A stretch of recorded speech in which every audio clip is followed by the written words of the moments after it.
अभी सरकार और हमारे मुल्क के नेता झेल रहे थे, डील कर रहे थे कॉकरोच जनता पार्टी से। उनसे कैसे निपटा जाए, इस बात का फॉर्मूला तैयार हो रहा था। उनकी ट्रोलिंग हो रही थी, उनकी पुरानी तस्वीरें निकाली जा रही थीं, बहुत सारी चीज़ें हो रही थीं। अचानक से दिमागी नक्सल पार्टी सामने आ गई। अब दिमागी नक्सल, ये बयान हमारे देश के माननीय प्रधानमंत्री नरेंद्र मोदी जी ने 15 अगस्त से कहा। अब उसके बाद से इस पर सियासी बवंडर हुआ। हमने कल एक रिपोर्ट भी की थी कि कैसे प्रधानमंत्री मोदी ने कहा कि अभी हमारे देश में दिमागी नक्सल हैं, अब उन्हें मुख्य धारा में लाने की ज़रूरत है, ये बात कही थी। जैसे प्रधानमंत्री मोदी ने दिमागी नक्सल की बात की, एक सोशल मीडिया पर जैसे कॉकरोच जनता पार्टी का एक पेज बना था, वैसे दिमागी नक्सल पार्टी का एक पेज बन गया। रातों रात 1.9 मिलियन फॉलोअर भी हो गए। जैसे देखा था ना, आपको याद हुआ था कॉकरोच जनता पार्टी के रातों रात 1 मिलियन, 2 मिलियन, 3 मिलियन, 4 मिलियन, 5, 6, 7, 8, 9, 10, 11, 12 ऐसे बढ़ते चले गए। फिर वो कॉकरोच जनता पार्टी, आपको पता है कि धर्मेंद्र प्रधान की इस्तीफा ले चुकी है। स्कूल ठीक करो कैंपेन चल रहा है। मनन मिश्रा जो बार काउंसिल के अध्यक्ष हैं, बीजेपी के राज्यसभा सांसद, उनको माफ़ी मांगनी पड़ी। जब एक कॉकरोच जनता पार्टी जेन जी और उसमें थोड़ा मिलेनियल्स का ब्लेंड के साथ शिक्षा मंत्री का इस्तीफा ले चुकी है, तो उसके बाद अब ये दिमागी नक्सल पार्टी, वैसे विपक्ष के नेताओं ने जब घेरा सरकार को, तो कल किरण रिजिजू जी का बयान आया, केंद्रीय मंत्री हैं, कि प्रधानमंत्री मोदी का आशय क्या था दिमागी नक्सल से, जो 370 के एब्रोगेशन के खिलाफ हैं, जो देश के टुकड़े करने की बात करते हैं, वगैरह वगैरह। अब ये कैंपेन और तेजी से बढ़ रहा है। कॉकरोच जनता पार्टी के बाद दिमागी नक्सल जनता पार्टी और दिमागी नक्सल पार्टी नाम से सोशल मीडिया पर अकाउंट सामने आए हैं। इंस्टाग्राम पर इस नाम से बने एक अकाउंट ने महज 24 घंटे में 1.9 लाख से ज़्यादा फॉलोअर जुटाकर सुर्खियां बटोर ली है। अब इंस्टाग्राम में 1.9 लाख से अधिक फॉलोअर्स, जबकि एक्स पर दिमागी Naxal Janata Party @DNJP_India account Rahul Gandhi, Akhilesh Yadav, Arvind Kejriwal, Dhruv Rathee, Kunal Kamra और प्रकाश राज जैसे चर्चित चेहरों को फॉलो कर रहा है। इसी महीने अकाउंट बनाया गया है। एक्स पर भी 1 लाख से ज़्यादा लोगों ने इस अकाउंट को फॉलो कर लिया है। अब इस बीच जब सारे अकाउंट्स को लोग फॉलो करने लग गए, तो इंस्टाग्राम से दिमागी नक्सल पार्टी का पेज ब्लॉक हो गया। आपको याद होगा, शुरू में कॉकरोच जनता पार्टी का एक्स पर जो अकाउंट था वो ब्लॉक हुआ था, वैसे ही दिमागी नक्सल पार्टी का भी पेज ब्लॉक हो गया है। अब जब ये प्रधानमंत्री का बयान आया है, तो उसको लेकर के पी चिदम्बरम समेत तमाम विपक्षी नेताओं ने अपनी प्रतिक्रियाएं दी हैं।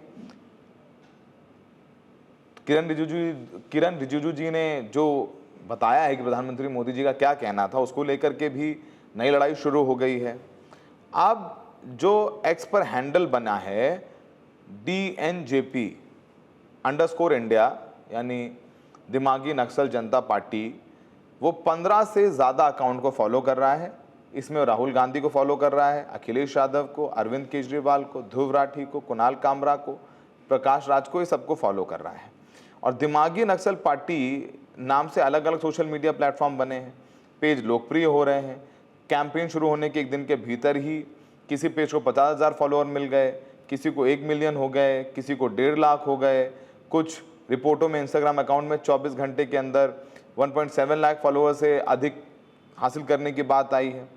अब इस कैंपेन का स्लोगन किसी ने रख दिया है, सोचो, रिसर्च करो, विरोध करो है, जिसके ज़रिए राजनीतिक और सामाजिक मुद्दों पर सवाल उठाने और विरोध की बात को सामने रखा जा रहा है।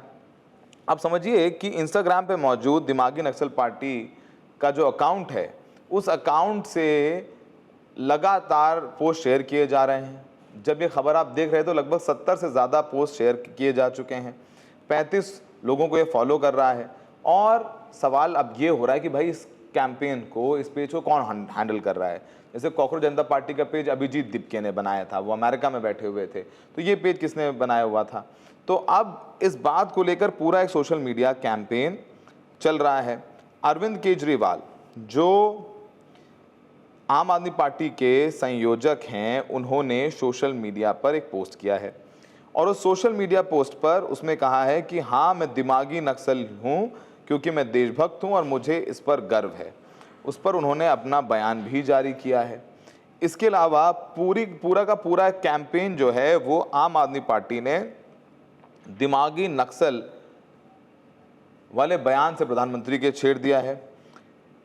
संजय सिंह, आम आदमी पार्टी के राज्यसभा सांसद, उन्होंने लिखा है कि प्रधानमंत्री ने देश के नौजवानों को दिमागी नक्सल कहा। क्या पेपर लीक के खिलाफ आवाज उठाने वाला जेन जी दिमागी नक्सल है?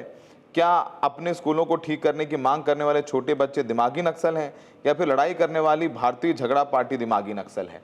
तो पूरा एक कैंपेन ही शुरू कर दिया गया है। वहीं पूर्व केंद्रीय गृह मंत्री, कांग्रेस के वरिष्ठ नेता पी चिदंबरम ने भी अपना बयान दिया है। उन्होंने कहा है कि उन्हें दिमागी नक्सल बीजेपी ने कहा है तो उन्हें इस संबोधन पर गर्व है। इस राजनीतिक बयानबाजी के बीच दिमागी नक्सल पार्टी का पेज भी चर्चा का विषय बन गया है। सब लोग तरह तरह की बातें कर रहे हैं, सोशल मीडिया पर रीच बढ़ती जा रही है। लोग चर्चा करने लगे हैं कि कैसे अब जो आंदोलन है वो सड़कों पर हो ना हो, सोशल मीडिया से शुरू हो रहे हैं, फिर सड़कों पर आ रहे हैं। पहले आंदोलन सड़कों पर होते थे, फिर वो मीडिया में आते थे, फिर सोशल मीडिया पर आते हैं। अब उल्टा हो गया, पहले सोशल मीडिया पर आंदोलन शुरू हुआ, फिर उस आंदोलन सोशल मीडिया से निकल करके सड़कों पर आया। मीडिया तो खैर छोड़ दीजिए, उसको हटा दीजिए, कहीं बीच में नहीं है। वो धीरे धीरे अपना रेलेवेंस कैसे खोती आ रही वो आपने जंतर मंतर के आंदोलन में देख लिया, किस तरीके से ब्लैकआउट किया गया, किस तरीके से तमाम तरीके के कहानियां गढ़ी गई, दूर रखा गया। और जब सोनम वांगचुक को उठाया गया तब उनके कैमरे पहुंचे। उसे 1 महीने पहले जब वो अनशन पर बैठे थे भूखे प्यासे, तब तक उनके कैमरे वहां नहीं पहुंचे थे। अब दिमागी नक्सल पार्टी, इसका क्या होगा आगे, ये एक बहुत बड़ा सवाल है। इसको लेकर के सुरक्षा एजेंसीज के कान खड़े हो गए हैं, वो रिसर्च कर रहे हैं, निकाल रहे हैं इसके बैकग्राउंड के पीछे कौन कौन है। इंस्टाग्राम, फेसबुक और एक्स को नोटिस भेज के पूछा जा रहा है, लोकेशंस निकाली जा रही हैं, क्योंकि पहले तो जो हल्के में लिया सो हल्के में लिया और देख लिया, बाद में वो हल्के में जिसको लिया वो कितना भारी में पड़ा, क्योंकि किसी ने देखा ही नहीं था कि सोशल मीडिया पर एक पेज कैसे शिक्षा मंत्री का इस्तीफा ले सकता है। इस्तीफा हो गया शिक्षा मंत्री का। अब वो आगे कैंपेन चल रहा है, स्कूल ठीक करो कैंपेन, उसको देखो कैसे छोटे बच्चे आकर के सामने अपने स्कूल की हालत दिखा रहे हैं, बता रहे हैं बिना डरे बिना रुके। और अब ये दिमागी नक्सल पार्टी, तो कैसे जो कुछ भी कहा जा रहा है, सूर्यकांत जी ने कॉकरोच कहा तो वो कैसे बूमरैंग हो गया, प्रधानमंत्री जी ने दिमागी नक्सल कहा तो उसको लेकर के कैसे सोशल मीडिया पर कैंपेन चलने लगा है। तो कुछ दिन के लिए कोशिश करना चाहिए जो हमारे देश के नेता, प्रधानमंत्री, गृहमंत्री, तमाम इम्पॉर्टेंट डिग्नेटरीज हैं, उन्हें सोचना चाहिए कि ऐसे जुमलों से सोशल मीडिया पर एक अलग तरीके की प्रतिक्रिया आती है और वो प्रतिक्रिया मौजूदा सरकार के लिए ठीक नहीं है, क्योंकि वो आलोचना ही कर रही है सरकार की नीतियों की। अब आप देखिए कैसे राजस्थान में जब स्कूलों की स्थिति दिखाने लगे कॉकरोच जनता पार्टी वाले, आशुतोष रांका वगैरह कहीं ना कहीं गए, तो राजस्थान सरकार ने आदेश दे दिया कि बिना प्रिंसिपल की इजाज़त के फोटोग्राफी नहीं होगी, कोई रिपोर्टिंग नहीं होगी, कोई छात्रों से बात नहीं करेगा। अब छात्रों से बात करने के लिए भी इजाज़त लीजिए। तो भाई कलई जब खुलने लग गई तो फिर वहाँ पर ये भी कि भाई हो ही नहीं सकता। वही हाल सरकारी अस्पतालों का है, वही हाल सरकारी स्कूलों का है। पर आप जाते जाते सुनिए कि कैसे अब कैंपेन शुरू हो गया, दिमागी नक्सल हाँ हूं मैं दिमागी नक्सल कह रहे हैं कुछ नेता। अरविंद को सुनिए, फिर संजय सिंह को सुनिए। प्रधानमंत्री जी के हिसाब से दिमागी नक्सली कौन है जो इस देश में प्रश्न उठाने की हिम्मत करता है? प्रधानमंत्री जी के हिसाब से वो दिमागी नक्सली है जो सड़ी गली व्यवस्था को बदलना चाहता है, जो अच्छे सरकारी स्कूल चाहता है, जो अच्छे सरकारी अस्पताल चाहता है, जो बिजली चाहता है, पानी चाहता है, सीवर चाहता है, ड्रेनेज चाहता है, अच्छी व्यवस्था चाहता है, भ्रष्टाचार मुक्त भारत का सपना देखता है। वो प्रधानमंत्री जी के हिसाब से दिमागी नक्सली है। जो प्रधानमंत्री जी से और बीजेपी से डरता नहीं है, जो एक विकसित भारत का सपना देखता है, वो प्रधानमंत्री जी के हिसाब से दिमागी नक्सली है। आज अगर भगत सिंह जिंदा होते तो प्रधानमंत्री जी भगत सिंह को भी दिमागी नक्सली बोलते। आज अगर बाबा साहब अंबेडकर जिंदा होते जिन्होंने सबकी बराबरी के लिए लड़ाई लड़ी थी, तो बाबा साहब अंबेडकर को भी प्रधानमंत्री जी नहीं छोड़ते, उनको भी प्रधानमंत्री जी दिमागी नक्सली बोलते। मैं प्रधानमंत्री जी को कहना चाहता हूं कि मैं अरविंद केजरीवाल आपके हिसाब से दिमागी नक्सली हूं, क्योंकि मैं देशभक्त हूं और मुझे इस बात का गर्व है। अगर देश के खिलाफ कोई कुछ करेगा या कोई कुछ बोलेगा, केजरीवाल अपनी पूरी ताकत के साथ उसका मुकाबला करेगा। नमस्कार जय हिंद साथियों, हमारे प्रधानमंत्री जी इस वक्त नौजवानों के आंदोलन से बहुत परेशान हैं, जेनजी के आंदोलन से बहुत परेशान है, और अब जेनजी के बाद जेन अल्फा भी सड़कों पे आ गए हैं। क्या कह रहे हैं वो? पेपर लीक बंद करो, हमारे स्कूल ठीक करो, हमारी जिंदगी में सुधार लाओ। और इतने परेशान है प्रधानमंत्री जी कि कभी तो रात में 12 बजे उठ के रील बनाने लगते हैं, और कभी इन्हीं नौजवानों को दिमागी नक्सल कहते हैं। दिमागी नक्सल आप किसको कहते हैं प्रधानमंत्री जी? वो नौजवान जो कह रहे हैं देश में पेपर लीक बंद करो और हमें रोजगार दो? वो छोटे छोटे बच्चे जो सड़कों पे उतर के कह रहे हैं हमारे स्कूल की छत टूट जा रही है, बच्चों के लिए बैठने का कमरा नहीं है, मिड डे मील में नमक रोटी खाने को मिलती है, हमारे खाने में कीड़े मिलते हैं, प्रधानमंत्री जी इसको ठीक कर दो? वो दिमागी नक्सल है। उनको आप दिमागी नक्सल कह के संबोधित कर रहे हैं। आपसे बर्दाश्त नहीं हो रहा है कि जनता, नौजवान, छोटे छोटे बच्चे, किसान, इस देश की माताएं बहनें अपने लिए आवाज उठाना कैसे शुरू कर दिया? तो ये जो प्रधानमंत्री ने 15 अगस्त के दिन, इसीलिए मैं कहता हूं प्रधानमंत्री के बारे में कि वो नफरतों से भरे हुए व्यक्ति है, और वो इन चीजों को बर्दाश्त नहीं कर पा रहे हैं कि उनके खिलाफ कैसे छोटे छोटे बच्चे और नौजवान सड़कों पे निकल रहे हैं। उनको उन्होंने दिमागी नक्सल कह के संबोधित किया। मैं नौजवानों से कहना चाहता हूं, और खास तौर से उन नौजवानों से जो आज स्कूल ठीक करो अभियान चला रहे हैं, सीजेपी के लोग, डरना नहीं, झुकना नहीं, लड़ते रहना है, आगे बढ़ते रहना है। दिमागी नक्सल बीजेपी के वो लोग हैं जिन्होंने अब्दुल के पिता की हत्या की। दिमागी नक्सल वो लोग हैं जिन्होंने आशुतोष रंका और वहां जाकर राजस्थान में छोटे छोटे बच्चों के साथ, सीजेपी के कार्यकर्ताओं के साथ मारपीट की। दिमागी नक्सल वो लोग हैं जो स्कूल की बात कहने पर मुकदमा लिखवाते हैं। तो इसलिए झगड़ा कराने वाली भारतीय झगड़ा पार्टी जो है, दिमागी नक्सल दरअसल वो है। दिमागी नक्सल इस देश का नौजवान नहीं है, वो तो अपने हक की आवाज उठा रहा है, उठाता रहेगा। और इस बीच एक्टर प्रकाश राज को सबसे पहले सुनिए, उन्होंने भी बयान दिया है। वो कॉकरोच जनता पार्टी के प्रदर्शन में भी थे, वो 20 जुलाई को भी थे, रात भर 19 तारीख को रहे, तो वो भी आंदोलन में शामिल हुए। वो भी क्या कह रहे हैं सुनिए। Dear friends, साथियों, yesterday on Independence Day, we witnessed two people working. One was the Supreme Leader, who finally accepted that those who show dissent, who ask tough questions to the government for accountability, or ask questions, are dimakis. They have brain.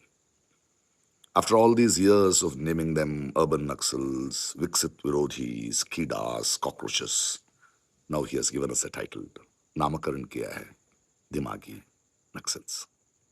On the other hand, the so-called accused Dimagi Naxals or cockroaches were busy walking into village government schools and showing the plight of the toilets, of the classrooms, of places where there were no teachers, no roads, and how our children in government schools are suffering. Now, since you have seen these two Indians, it is for you to decide whom you will support. My suggestion is, दिमाग ही बनो, बेवकूफ नहीं, अंधभक्त नहीं, सवाल करो, गुलामी नहीं. And to you, my dear friend, please stop using Red Fort for naming ceremonies. Instead, focus and work on real issues this country is facing. Will you start with stopping closing government schools and focusing on Swachh toilets, enough number of teachers, enough number of classrooms, and a wonderful atmosphere for our children in government schools for their future? You have few years left. I hope you will do something. Just asking. तो कैसे दिमागी नक्सल, टुकड़े टुकड़े gang, anti national, इन सब चीज़ों को जो एक नेगेटिव लाइट में कहा गया, उसे लोग अब ओन कर रहे हैं। हाँ हूँ मैं कॉकरोच, हाँ मैं हूँ दिमागी नक्सल, मैं शिक्षा की बात कर रहा हूँ तो हूँ मैं दिमागी नक्सल, मैं स्वास्थ्य की बात कर रहा हूँ दिमागी नक्सल। ये देखिए काउंटर कैंपेन कैसे शुरू हो गया सोशल मीडिया पर। उसका इम्पैक्ट होगा क्योंकि सोशल मीडिया लोग ज़्यादा इस्तेमाल करते हैं अपने जो दूसरे जहाँ से उनको जानकारी मिलती है साधन, उनसे ज़्यादा। सोशल मीडिया लोगों की सोच को बहुत प्रभावित कर रहा है, इतना प्रभावित कर रहा है कि लोग सड़क पर आकर के संसद मार्च करने लग जाते हैं। और वो आपने देखा, हालत और हालात बहुत कुछ सोशल मीडिया से निर्धारित हो रहे हैं। तो ये सब बयान सुनिए और द रेड माइक पर खबरों का सिलसिला जारी रहेगा।